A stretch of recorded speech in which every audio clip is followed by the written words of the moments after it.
Inmediatamente vamos a recibir en nuestro estudio al doctor Nelson Rodríguez, viceministro de Salud Pública, que nos acompaña en el día de hoy. Ya habíamos anunciado antes de los comerciales cuál es la razón básica de que él está aquí con nosotros. Buenas tardes. Gracias por aceptar esta invitación que le hicimos en esta mañana. Y pues vamos a conversar de este cambio de directiva que ha habido en el día de hoy en el Hospital Dr. Toribio Bencosme, que es la razón de su visita básicamente aquí a Moca, al hospital, y todo lo que tenemos en el día de hoy. Buenas tardes. Buenas tardes, Judy, Nicolás, amigos televidentes. Pues, precisamente en la mañana de hoy pues hicimos los cambios en la parte gerencial del Hospital Dr. Bencosme. Hemos designado ahora mismo al doctor Claudio Hernández, quien fungía como su director del hospital, pasó a ser director del hospital. Asimismo, en el área administrativa, a la licenciada Yamaira Núñez, quien es una administradora de empresa y además contable. Y asimismo, en el área de recursos humanos, pues a la licenciada María Guzmán. Es decir, que de una u otra manera pues estamos dando respuesta a una serie de inquietudes que tenía con respecto al hospital.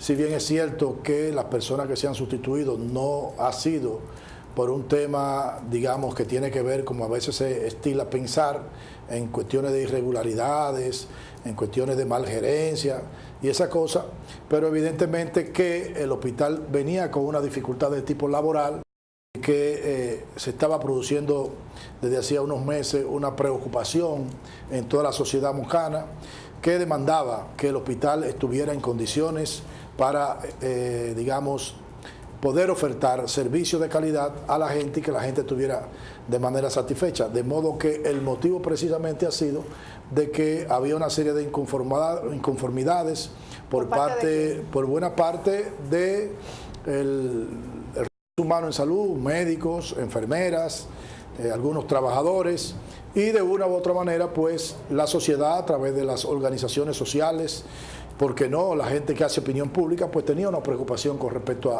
a la situación que venía teniendo el hospital, un hospital que en términos de infraestructura, en términos de tecnología, digamos, debiera estar en mejores condiciones para ofertar su servicio. En ese sentido, doctor, si ha habido una buena gerencia y no tiene que ver con malversación de recursos, entonces, ¿cuál es la base de la exigencia que le hacían de este cambio de administración? Fíjese que como parte de la demanda de los gremios, no había ningún tipo de problema de tipo gremial.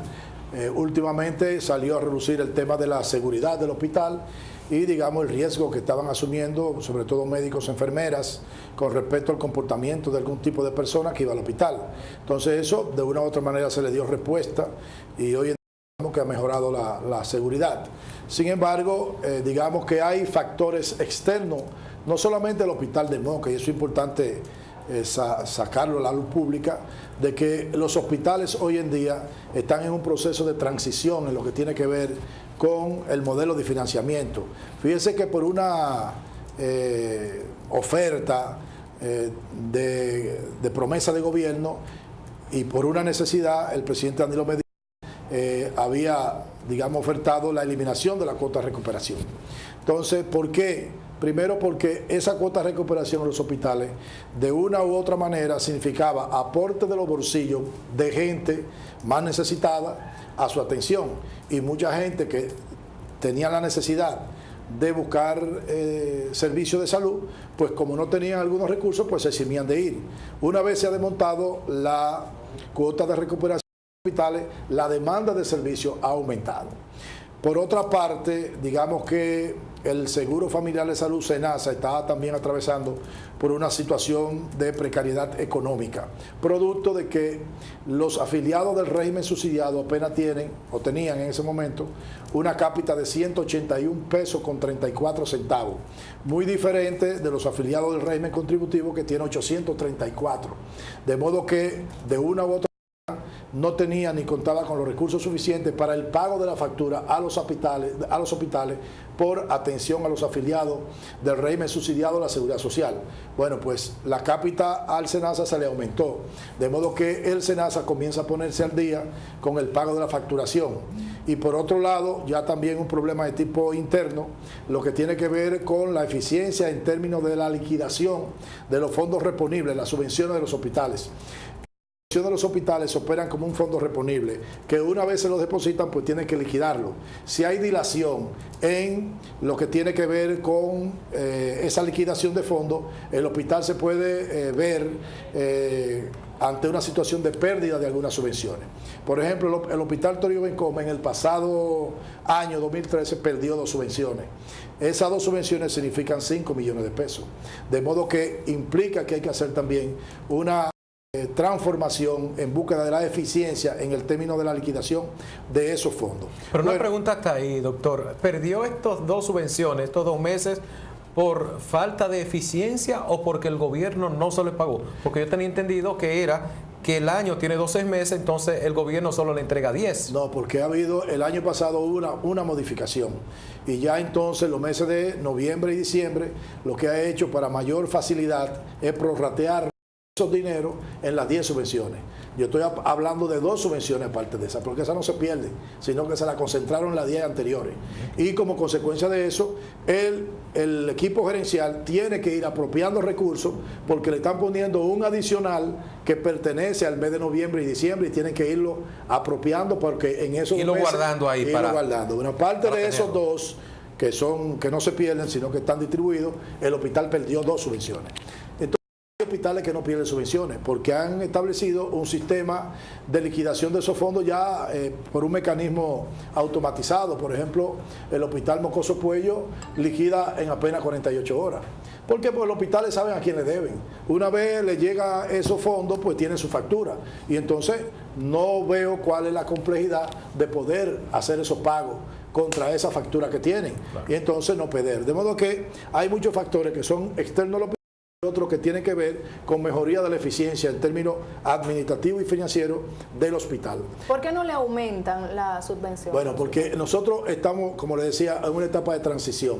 Fíjense que nosotros estamos ahora con una ley de la seguridad social, cuyo objetivo y meta es que haya una universalidad en la seguridad social. Esto es, que todo el dominicano tenga algún tipo de seguro, sea pobre, sea del régimen contributivo, empleado, todo el... En ese sistema ya apenas tenemos hoy en día que el 56% de la población tiene algún tipo de seguro. Hay un 48% que no tiene seguro. O sea que en vez de aumentar la subvención del hospital, lo que van a hacer es poco a poco eliminarla y que la gente tenga su seguro y a través de este sea que reciba los servicios de salud. Eso va a ser. Por eso, fíjense que los hospitales, y en el caso particular de Moca, tiene una asignación ahora mismo de 52 millones de pesos.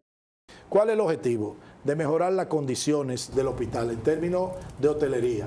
Esas habitaciones que tiene el hospital con 10 camas, 12 camas, van a ser convertidas en habitaciones de 2 camas y cada una con su baño. Va a estar totalmente climatizado. El hospital va a tener aire acondicionado toda la sala.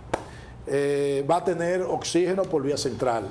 Es decir, los gases que se utilizan, oxígeno y esas cosas, va a ser por vía central. Va a mejorarse sustancialmente la emergencia y el área de quirófano. De modo que esa inversión de 52 millones tiene que ver con la habilitación del hospital. Cuando el hospital esté habilitado, y pensamos que a final de año debe estar habilitado el hospital con esa inversión, entonces el hospital va a poder venderle servicio a las ARS privadas. Pero no solamente eso, entre el 19 al 20% de los pacientes que van al hospital tienen seguro y que resulta que el hospital le da la atención y no cobra.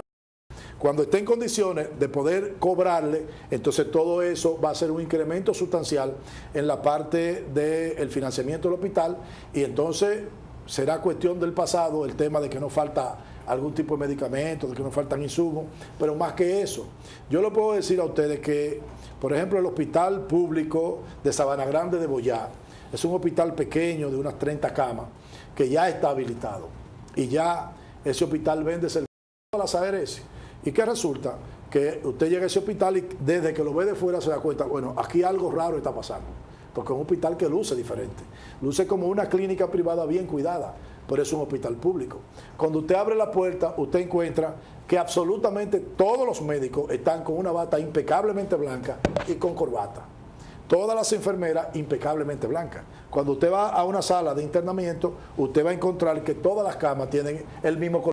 Van a decir, ahí hay una gerencia. Hay un concepto. Esa gerencia hizo que ese hospital estuviera habilitado.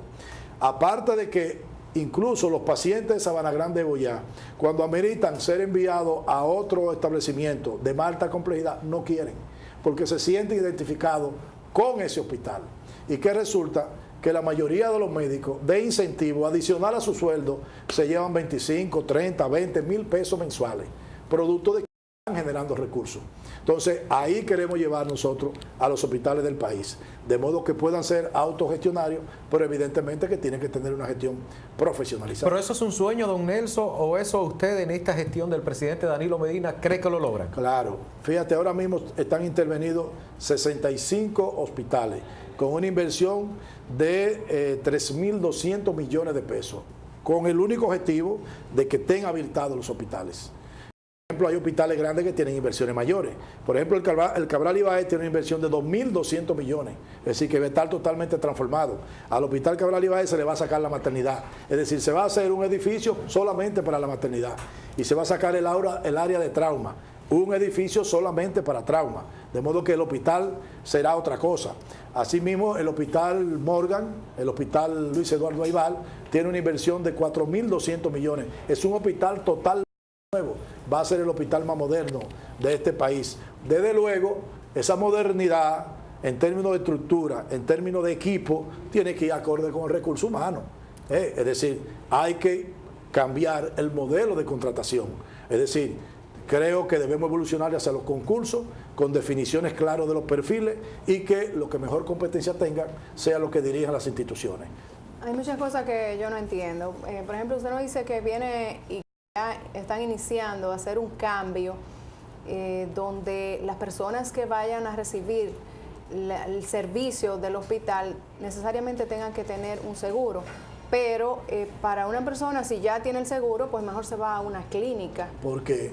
Porque entienden que la calidad de la atención en el hospital está por debajo de la clínica. Cuando la calidad de la atención en el hospital sea equiparable o mejor que la de la clínica, la gente va a ir al hospital. Porque tienen un adicional también. ¿El hospital entonces va a ser una competencia para las clínicas? Claro, vamos a entrar en competencia. Pero entonces van a cobrar y eso no es la idea, no, que se le cobra al pueblo. Al contrario, el cobro del hospital va a ser por el subsidio a través de su seguro. Esa es una diferencia que le lleva el hospital público. En el hospital público no se va a cobrar nada, mientras que en una clínica privada le cobran copago. Es decir, usted va a una consulta y usted tiene que darle al médico 200, 300, una diferencia. En el público va a dar diferencia. Usted se va a hacer una cirugía en el hospital, dice el seguro le cubre tanto y usted pone tanto. En el hospital público no va a haber copago. La gente no va a pagar absolutamente nada. Lo que cubre el seguro, eso es. Sí. En esas mejorías que usted ha mencionado que se van a hacer en los hospitales, incluyendo el de aquí de Moca, ¿está incluido los 42 millones que Estados Unidos está donando a República Dominicana según un comunicado que había en la prensa en el día de ayer? Está incluido 10 hospitales y entre esos 10 hospitales está Moca. No, fíjense, es un proyecto diferente. Ese proyecto que está financiado por USAID y la Embajada Norteamericana, tiene que ver con 10 hospitales, 3 direcciones provinciales de salud y una regional, donde se está implementando un modelo de excelencia de gestión en hospitales materno-infantil. Es decir, que eso es independiente de la inversión que se está haciendo en el hospital de 52 millones de pesos.